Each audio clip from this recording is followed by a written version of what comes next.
I've just finished cranking the 4 rows at the end of part A, and my main mark is back to the cable post. Now we're going to go a little bit farther because this is our target mark for part B. I don't know if you can see, I have just a little bit of red polish right on there. So now the pattern is identical. Oops. The pattern is identical. This is our target mark. We just go 1 on each side and move it into that target lace needle.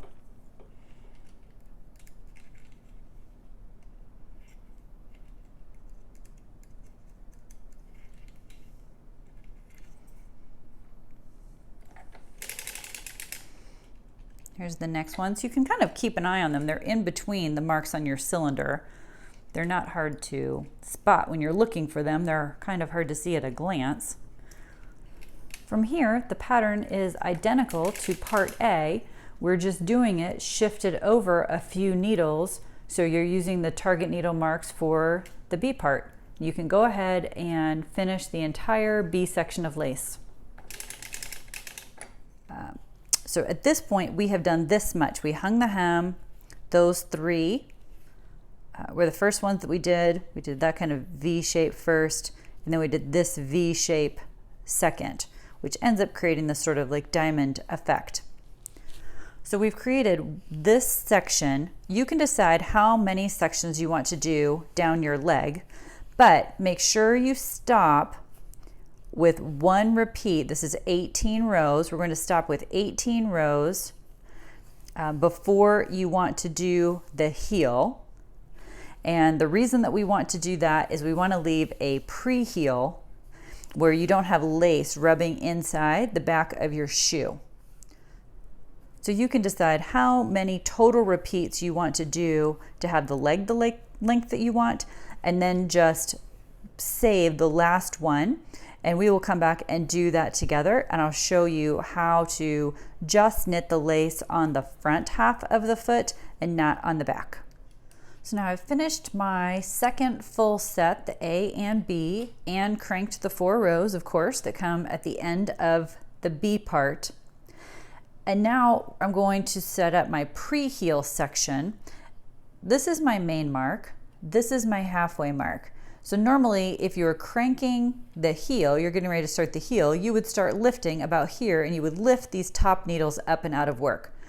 That's how you remember that those are the needles now that you need to do lace on, and we need to skip the needles at the bottom where you normally do the heel. Another thing I remember is that these wedge heel targets are at the top of the foot. So they're the ones, if you want a deeper heel, this side's the heel, but a deeper heel, you go up to those wedge targets. So this is the side of the cylinder where I want to work the lace, starting at the main mark and going around. Now we're not ever going to work left of the main mark here for the pre-heel section, or actually for the whole rest of the sock, because you don't want lace in the bottom of the foot either. So we're always going to just start at the main mark and go to the right. But then actually over here on the halfway mark side, our target lace needle is 1 past the halfway mark. So we are still going to use that needle, that 1 needle. So the last thing I want to show you here is the main mark side. So this is the main mark right here. On this one, just part A, at the main mark, we're only going to do half the lace pattern, right? Because we don't want to do any of the stitches left of the main mark. That's on the bottom, the back of the heel, and then the bottom of the foot. So from now on, we'll just be doing on just part A, just the lace target needle right at the main mark. We'll just do sort of the right side of the lace stitches. So let's take a look at what that looks like. Go ahead and crank until my main mark is at the cable post. So here is my target lace needle right beside the main mark. So for this first row, I'm just going to do the stitches on the right, the 1 stitch to the right. Normally in our lace pattern, we would take this needle that is left of the lace target, but we are not going to do that here for the main mark because this is the area that will not have lace. So we're ready to advance to the next one. On this one, we will continue doing all of the stitches as before. All of the lace stitches. Same thing here.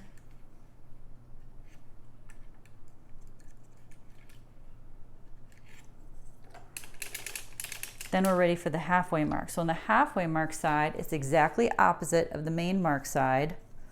We're just doing this half of the lace work. And again, that is just for the lace stitches right at the target lace needle just past the halfway mark. So here is that needle.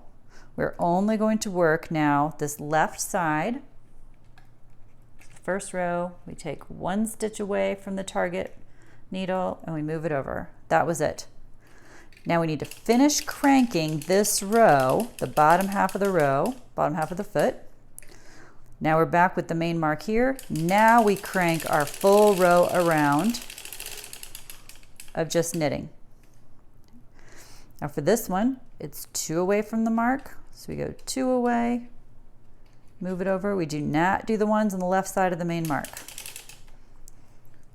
We do still do the ones both sides, whoops, of the next 2 target marks. It's not that one, it's this one.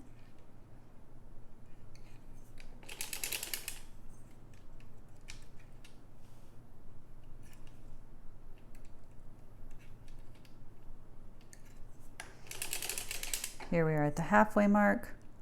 So we just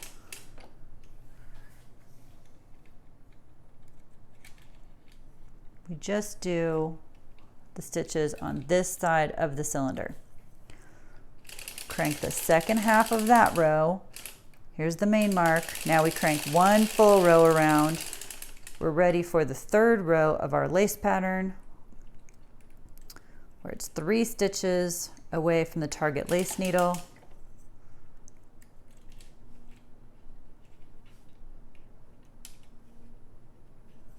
Oops.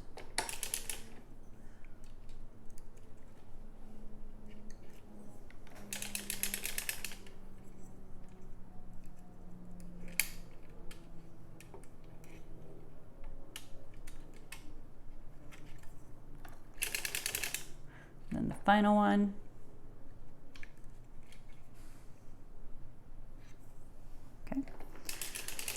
Back to the main mark. Now we crank our 4 rows.